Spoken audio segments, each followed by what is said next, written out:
Hey, and thank you all so much for tuning in to week 2 of my book discussion 30 Single and Still Deserving. Why my age doesn't mean I have to settle. And remember, whatever age you are, you do not have to settle either. Super stoked about last week's video and the response that I got from it. I'm so thankful for all of you who viewed the video. I appreciate you. To those who reached out to me afterwards, whether you commented or you texted me or called me or sent me a message, so many people did that. Thank you. It really means the world to me. I had a couple of people reach out and say that they were buying the book now. Maybe they didn't get to that first go around, so they were going to purchase it last week. I appreciate you, like, from the bottom of my heart. I really do. It means a lot to me. And if there's anything that I can ever do to support you, please let me know because I would love to do the same.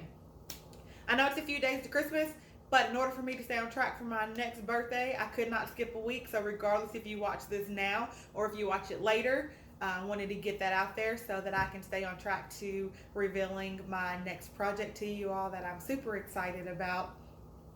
I'm going to go ahead and jump in. Last week, I thought I was going to have a hard time filling up the time frame, but I did not. So I'm going to answer these quick questions, talk about chapters 2 and 3 of the book, and then be out of your way. Thank you to those who submitted questions last week and to those who submitted this week. That really means the world to me that people actually take the time to click on the link and submit a question for my book discussion. I appreciate you. Okay, question number 1. Was it hard to format your book? No, it's not hard to format the book. I typed mine up in Microsoft Word document. And from there, you can set up the dimensions of your book based on what size you want it to be. You can set up your font size, your page numbering. All of that was done in Microsoft Word. And then it was relatively easy to convert that over to Amazon's converter or Amazon's formatting system, how they print the book. So no issue there. There's so many resources out there for you. If you're looking to write a book, Google anything. It will bring up some websites that you can look at. Also, YouTube was a good help for me as well. And then just people that I knew. So if you need any assistance with that, definitely reach out to me and I would be more than glad to help you. Thank you for your question.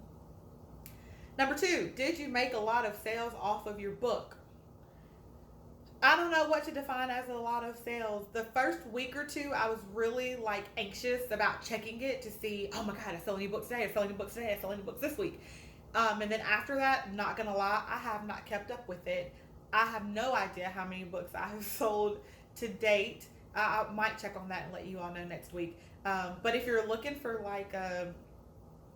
get rich quick thing, this was not it at all. I didn't do that to even become rich or famous. I did it, number 1, for myself, and then in doing it for myself, my hope and goal was that it would reach somebody else and help them in the slightest way possible. So even if I only sold 5 books and it touched one of those 5 people and meant something to them, I would have been just as happy. So that's kind of my take on that. I don't know how to define a lot of sales. Maybe I'll look into that and get back with you next week. But thank you so much for your question. Number 3, are you still cool with the males you talk about in your book? Do you hold any grudges against them? Good question. For the most part, I am still cool with the males that I talk about in the book and or don't have any bad blood with them. There's a couple that I just don't talk to anymore because life happens and takes us in different directions. But even those 2, 3 that I'm thinking of, we don't have any bad blood to this day. We just don't really talk anymore. Do you hold any grudges against them? No, yes, there's one. If I'm being totally transparent and honest, there's one that I still do hold a grudge against, but I am working on that. I don't think that's abnormal. Don't think anyone else has ever experienced a relationship that maybe ended badly and you didn't hold a grudge for some time. I am working through that. I've come a long way. I've forgiven this person, but I do still hold a teach grudge that I'm trying to let go of. So if you have any tips on that, let me know. But for the most part, no, I don't hold any grudges. We were all adults and I accept the part that I played. And sometimes it's just not meant to be with whoever and whatever, and I'm totally okay with that. Um, Full disclosure, there is one I still have a crush on, and if he would ask me out on a date, I would say yes. Just throwing that out there. But no, we're all cool. It's all good. Number 4, should you have to ask a man to choose you? Oh, this is about the chapter we're going to talk about. Should you have to ask a man to choose you? I think that's a tough question. I think that at some point in the relationship, you should ask him, or you both should define the relationship and talk about what you are, where you're going, where you see yourself. You shouldn't ask him to choose you because you should already be chosen. So maybe you do have to ask to clarify, like, are we exclusive? Is there someone else? In the beginning stages of it. But then after that, should be you two as one. You shouldn't have to ask. You shouldn't have to beg, but definitely clarify and define what you are, especially if you're ready for a commitment. That's my take on that. Thanks for that question. And number 5, how do you remind yourself of your worth? Man, it is so hard sometimes to forget my worth. I know I'm not the only one. It's so hard sometimes to remember my value and what I bring to the table. I do that, number 1, through God's word. I try to read his word on a consistent basis, and in that constantly reminds me of who I am in him, and reassures me of my identity and things like that.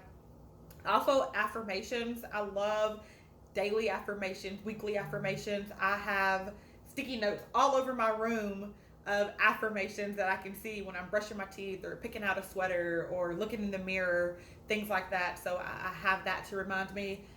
Also, I would say my tribe of people that I have, my friends and family that are there to encourage me and uplift me whenever I need them to, or even just on their own. It's so important to have people in your life who are going to be there for you and remind you of your value and your worth, and let you know that you're loved. So I would say another big part of that is just the people who are in my life in general help remind me of my worth. So that's my take on that. And thank you for the questions. Really appreciate it.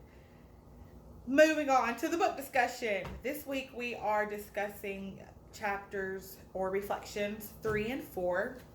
And the first one we're going to talk about is number 1, choice. And I'm going to start by a read. It says, a choice is defined as an act of selecting or making a decision when faced with 2 or more possibilities. An option is the thing that is or may be chosen. So when it comes to relationships, you are the thing that must be selected, the option that must become a choice, the decision that a man has to make when faced with other endless possibilities.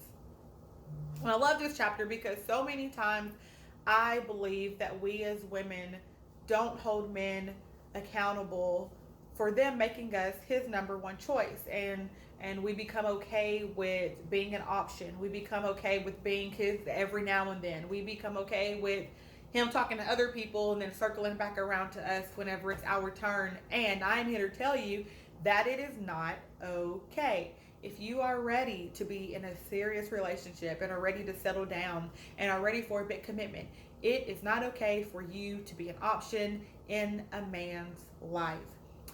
You should be his number 1 choice. And I talk about how we make decisions in life about everything else, about what we want to drink and what we want to wear and how we want to be treated and what kind of house we want, things like that. We are faced with decisions every day. But at the end of the day, we have to make a choice of what we want. And that same is in return when it comes to relationships. There are endless options out there of who a man can choose to be with, of what he can decide he wants. But at the end of the day, if he is not making you his number 1 choice, then what's the point of the relationship? I know for me, I always said, I don't want to be an option. I don't want to be an option. I want to be your choice. And that's so important to remember.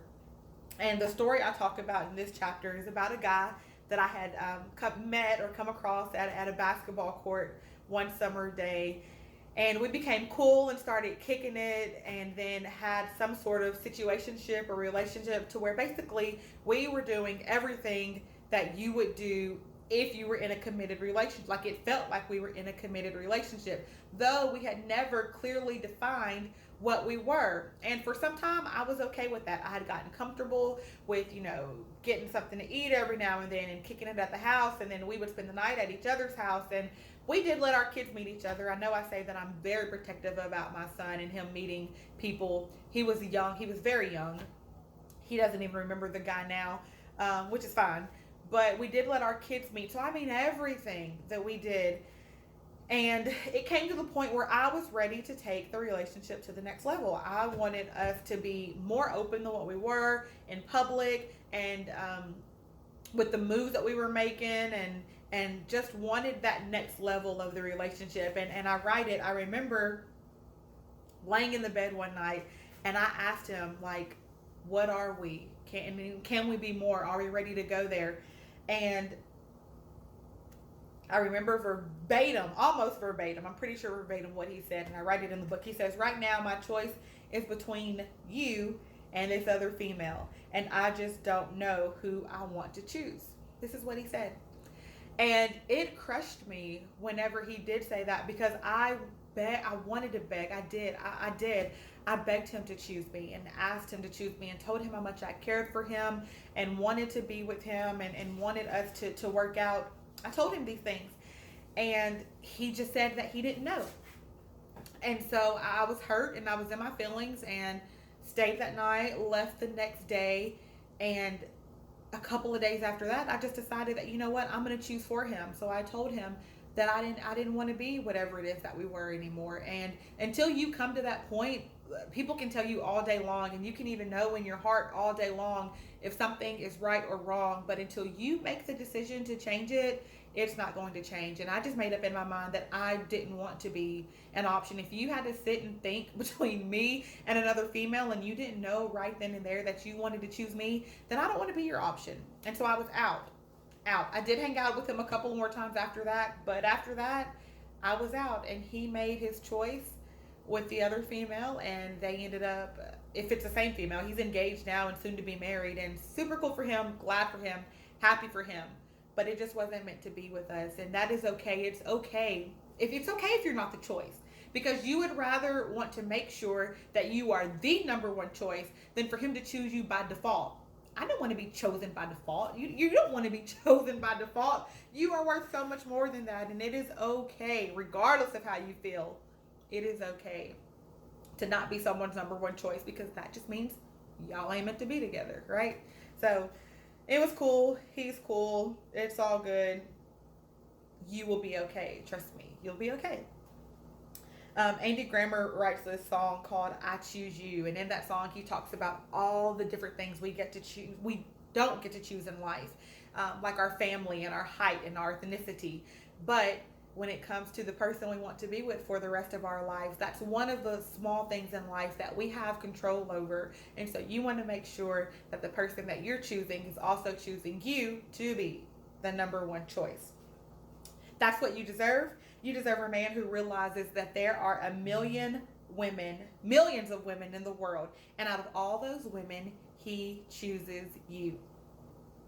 When you're in a place in your life where you are ready to settle down, be sure to remember that you are worth more than being an option. You deserve to be chosen. Don't forget that. Please don't forget that. That is that chapter. Next chapter is you are valuable. And I had that question, how do you remind yourself that you are valuable? And there's so many things that you can do to remind yourself. It's so easy to forget your value and your worth, because we compare ourselves with others, and we see other people's lives and how glamorous it may be or may not be. And it's so hard to remember that we are really worth more than what we put up with. We are worth more than how we see ourselves most of the times. We are worth more, and we are valuable, and what we bring to the table is valuable. And as women, it is so important that you remind yourself of that and have people around you, other girlfriends, who remind you what you are worth. I write, we've been clouded by this idea of who we should be that we forget who we are is enough. This is why you deserve someone who recognizes acknowledges, and is appreciative of the value that you have to offer. So, so important. That offers security and stability in knowing that you are seen, loved, and valued. And these are not even hard things. Like, anyone who is interested in you should know that you are valuable. And being valuable means more than just an every now and then text. Being valuable means more than just an every now and then booty call. Being valuable means more than just, I'm gonna hit you up at nighttime when I'm lonely and I ain't got nothing else to do. Being valuable means being more than called sexy. Like, I know I'm sexy. I might not think I'm sexy, but I don't want you to call me, like, call me beautiful, call me gorgeous. Tell me why I'm beautiful. Tell me why you like me. Tell me why I mean so much to you. Tell me why you're telling me good morning, right? There's so many things that we should hold men at a higher standard to when it comes to our value. And you are worth all that you ask for, all that you desire, that you think that you desire, that you think that you want, that you think that you deserve. You are worth that and so much more. And you have to think about that whenever you're involved with men. And I know sometimes we just want somebody that we forget that, like, man, I'm worth more than what I'm putting up with. I'm worth more than what I'm doing right now. I'm worth more than being an option. You are worth more than that. And you have to remind yourself of that on a daily basis, because you'll let one day slip and one day slip and one day slip, and then you'll forget who you are and you'll forget that you're enough. But if you do that, find something that you can do, that you can say to yourself on a daily basis that reminds you of your value. And I promise you, it will change your outlook on yourself, and it will change what you tolerate and what you put up with from men. Not just men, but even like friendships, family ships, whatever have you. It will change. I promise you that. Knowing that you are valuable and waiting for the man who recognizes that value in you does not mean that you are conceited. It does not mean that you think you are better than anyone else. It does not mean that you have too high of expectations. What it does mean is that you know who you are, which is confident. You know how you deserve to be treated with respect, and you know what value you bring to the table is priceless. And this is so important as well, in knowing that while you're waiting, number one, it's okay to wait. And it's okay to have standards. And I do believe that sometimes people tell us your standards are too high. Your standards are not too high. Know what you want and don't settle for it. Are there things that you can compromise on? Absolutely. But even make that list of things you're willing to. Okay, he might be 5'11" and not 6'5". I can deal with that. So there's certain things that you can compromise on when it comes to knowing for your value. But there are certain things that you can't. The morals that you expect for a man to have, the demeanor, the respect that he shows you, those are things that you necessarily won't compromise on, and you shouldn't compromise on, because you are valuable and you are worth that. And you have to remind yourself of that and remember it. I'll keep saying that. Don't be afraid to wait for the right person, because you know that it's better to wait and get it right than to rush and get it wrong. And how many times have we rushed into relationships with people just because we wanted somebody, and it's not what it should be. It's not who we're meant to be with. And I'm in this process now of waiting and learning to wait and be okay with waiting, and be okay with, I am waiting because I am not settling. And you have to do that same thing as well, because you are worth it and you deserve it. Chin up, beautiful. Know your worth, and then add interest. Know your worth, and whatever you believe you are worth, think like 10 times that, and know that you're valuable and you are worth everything that you ask for when it comes to a relationship. Don't settle. And I know it's so hard. Guys, nobody wants to be married in a relationship more than me. But once you get to this point of okay and contentment, like with yourself and with who you are, and knowing that you deserve the absolute very best, then you become okay with waiting. And does the process hurt? Does it suck sometimes? Am I upset that sometimes on Friday night I'm sitting here in my house watching Netflix and eating popcorn and drinking a glass of wine by myself? Yes, I am, especially when my child is gone. Yo, I go to my parents' house sometimes just so I can like be around other, and that's okay. Like, it is okay for you to have your standards and then wait in that process, and then whatever it is you have to do to make sure that you're okay while you're waiting, do that. So if that means going to my parents' house 2 out of 3 days of the week, 2 out of 5 days of the week, not minus the weekends, and spending the night because I'm not wanting to do something that I shouldn't do, that is okay. Do it. Whatever your thing is that you have to do to keep yourself and protect your heart and guard your heart and your mind and your spirit and your soul. Whatever it is, do it. And don't be ashamed of it. It is okay. And you will be okay. And you are valuable. And you are worthy. And you are beautiful. And you are worth it. And you are deserving. Yes, yes, yes. You are. You are. So, I believe that's it. Yes. That's chapters 2 and 3. Hope it helped you. Such an even refresher for me. Like, I'm so pumped up about who I am right now, and I hope you are too. Man, I hope you all have a Merry Christmas, a Happy New Year, and tune in next week for our next book discussion. Brinsley Thompson, signing off.